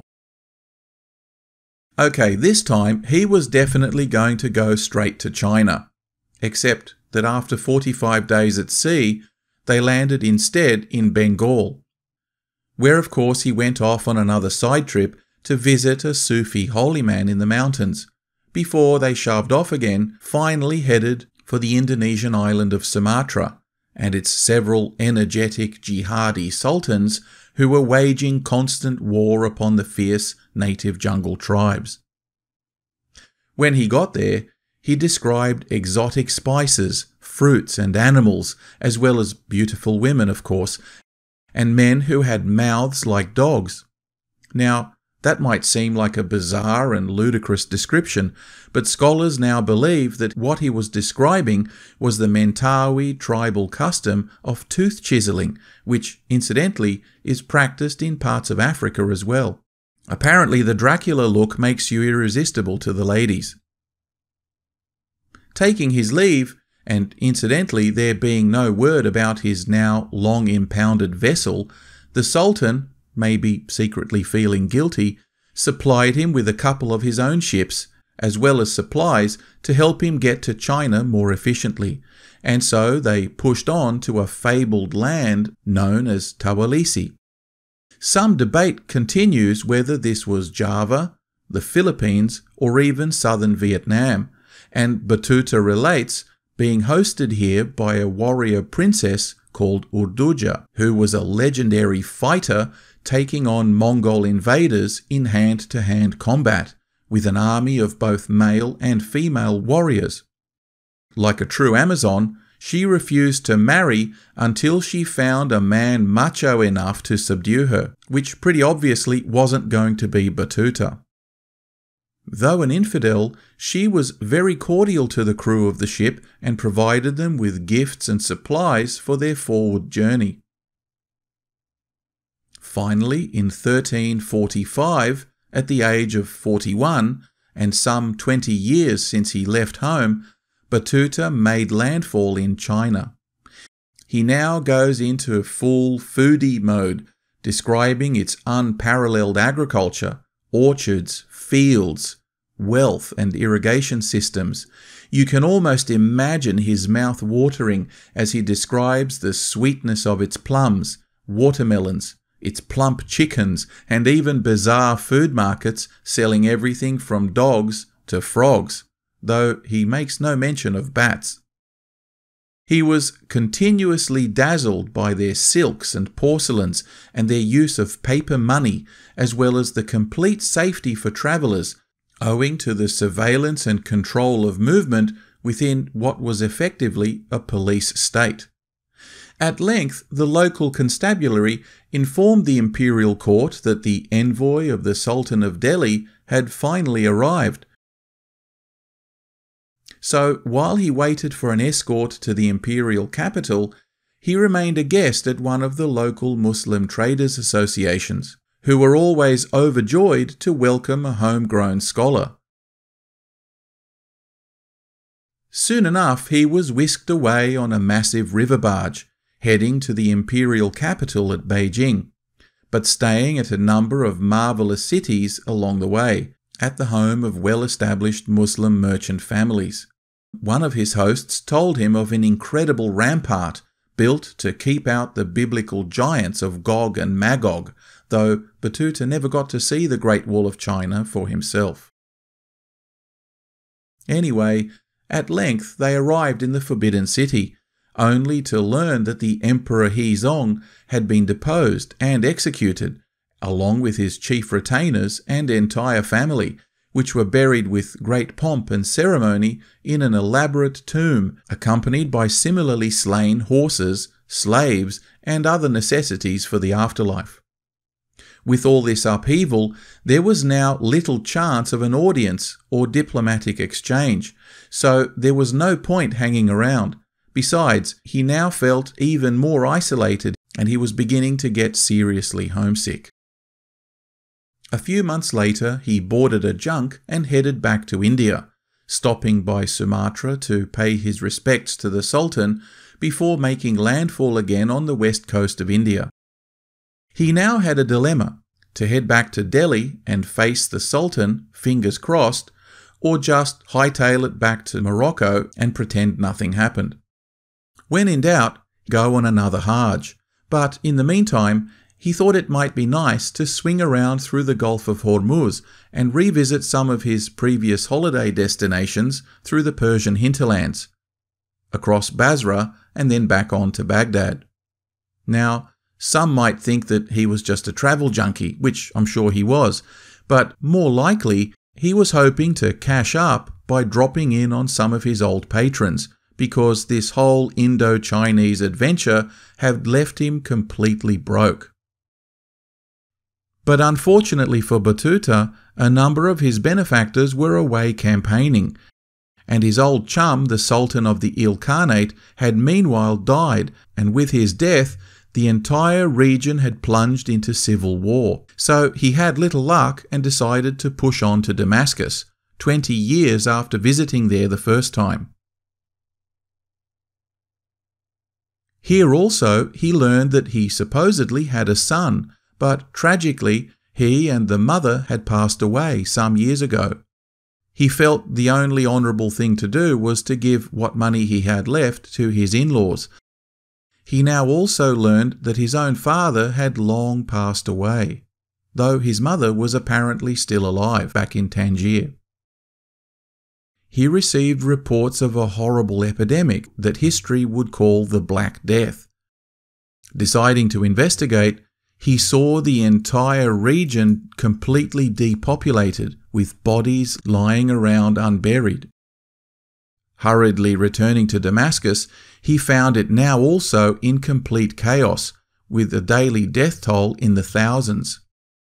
The people were so traumatized that processions of Muslim, Christian, and Jewish leaders walked around together as one, carrying their holy books aloft and chanting prayers for the intercession of God to save the people.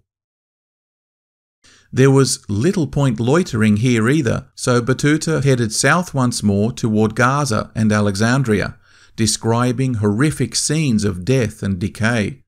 Cairo fared little better, so he headed up the Nile and retraced his course to the Red Sea and once more across to Jeddah, joining the subsequent Hajj at Mecca, this time his fifth. north again through Jerusalem and back around through Gaza and Egypt, where the death toll seemed to have subsided, he now boarded a ship bound west for home. But Christian kings were now challenging Islamic naval power in the Mediterranean, and he was forced to make a few stops for safety along the way. At one point, they made landfall on Sardinia, but being a Christian outpost, they felt vulnerable and he left soon after. At length, they made their way back to the Maghreb and on to Fez, being attacked and then released by bands of soldiers from roaming factions of local warlords. He made it back to Tangier in 1349, exhausted, only to find that his mother had died of plague just a few months earlier. The trip had taken its toll, and the next few months saw him suffer from severe illness. But as he slowly made a recovery, news reached him of the Christian Reconquista, led by King Alfonso XI, laying siege to Gibraltar over in Andalusia. Joining a band of volunteers aiming to go over and defend the dwindling Muslim possessions on the Iberian Peninsula, they arrived only to find Alfonso had himself died of the plague, and his generals quickly packed up the siege and withdrew.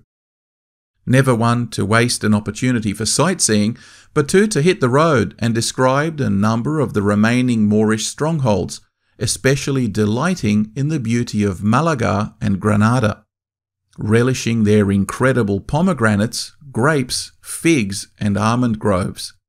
He also, of course, visited a number of prominent scholars, receiving their blessing and hospitality. There being not much else to see, with Christian soldiers around every corner, he returned home and, touring his native countryside, found Marrakesh literally a ghost town, so badly had the Black Death decimated its population. Restless, he nevertheless continued south to the borderlands of the Sahara Desert and purchased a few camels and supplies to journey into the fabled Malian kingdom, then one of the richest empires in the world, owing to its vast gold, ivory, and slave trading network. He described vast salt mines and how people used slabs of salt for both housing and currency instead of gold or silver.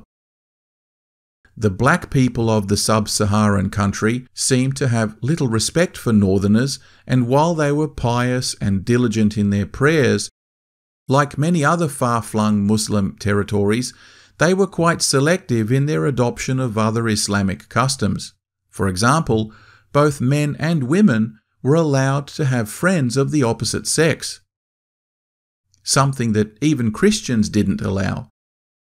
Among these people, there was no jealousy to speak of, and women walked around town as they pleased, without escort or restriction, pretty much naked and without any fear of violence.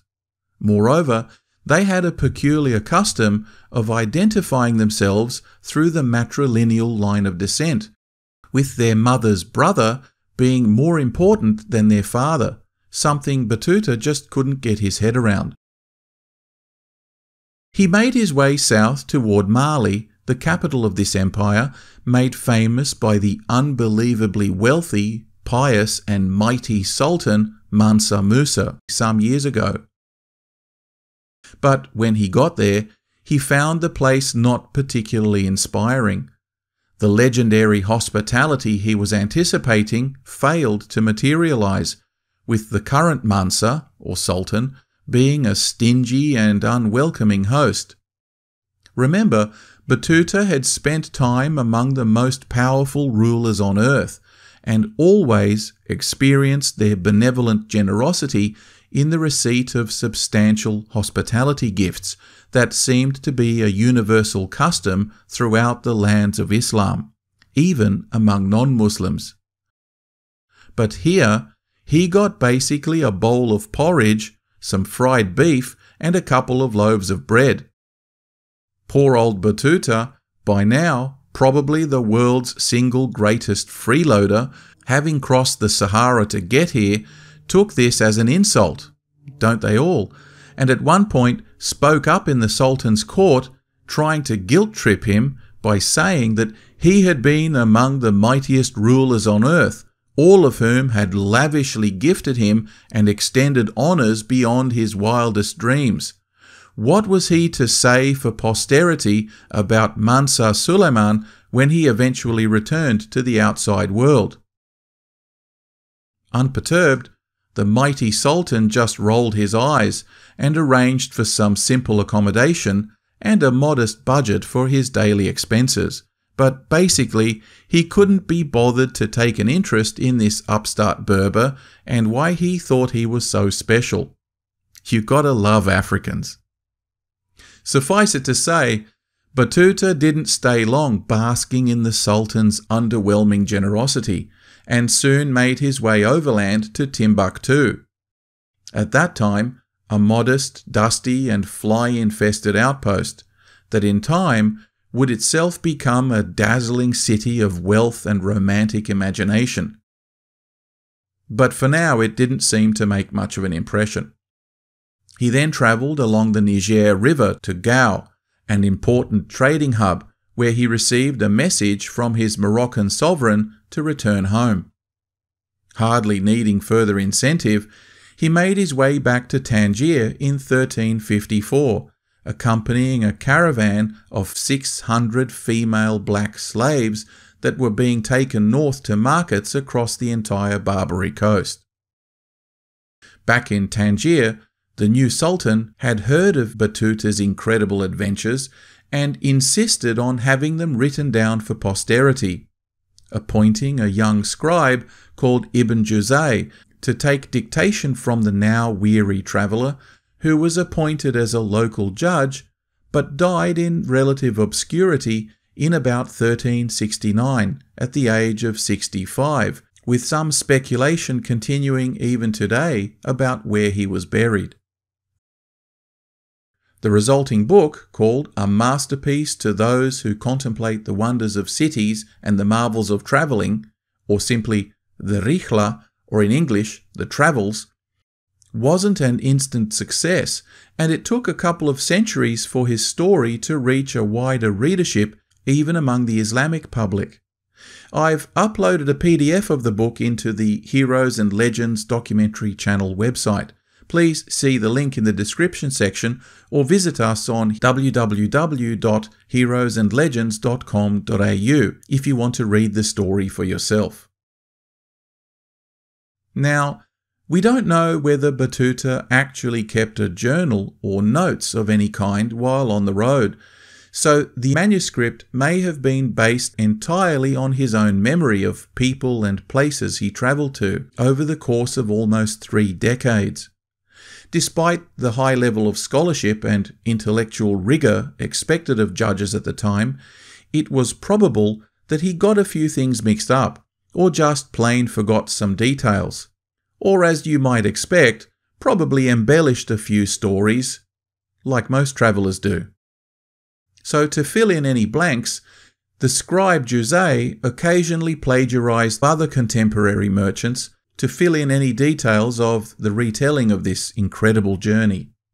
Some scholars even dispute whether Battuta had visited all the places he claimed, but even if not, his journey still amounted to over 170,000 kilometres, most of it on foot, with descriptions of even the most minute details on food, climate, and customs of so many different people that still serves as a valuable source of information from an important time in world history. Particularly interesting was the emphasis on hospitality afforded to travellers at the time, often at significant expense to rulers who depended on the unmolested flow of trade caravans and pilgrims through their lands. The welcoming of strangers and the provision of support for their onward journey seems like an odd contradiction during a time of constant war, oppression, and slavery. So, what can we say of Ibn Battuta's ultimate legacy? Living at a time of great religious upheaval and political violence, with death and uncertainty around every corner, He had an irrepressible spirit of adventure and curiosity that leaves even the most intrepid of travellers today inspired and enthralled. Battuta, whose name means duckling in Arabic, was a sheltered and some might say entitled college grad, schooled in traditional hardline religious doctrine.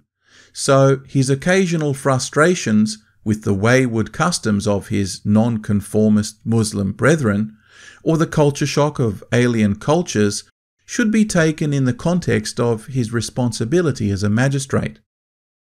But the fact that he frequently went out of his comfort zone and in the end gave up trying to make everyone do Islam his way gives us a glimpse into the multi-ethnic, many-faceted religion that we rarely see portrayed in our media, even within Islamic circles.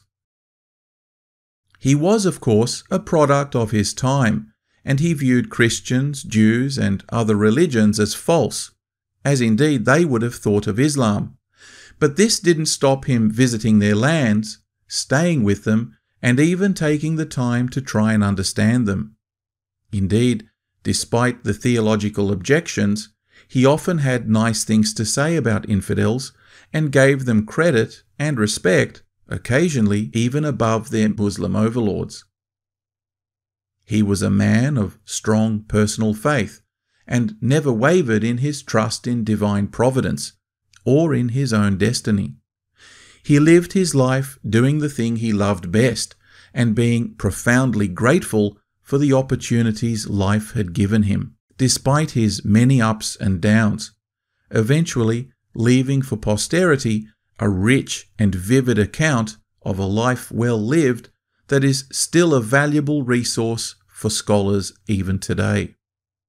And that's a lesson all of us might take to heart. Till next time, thanks for watching.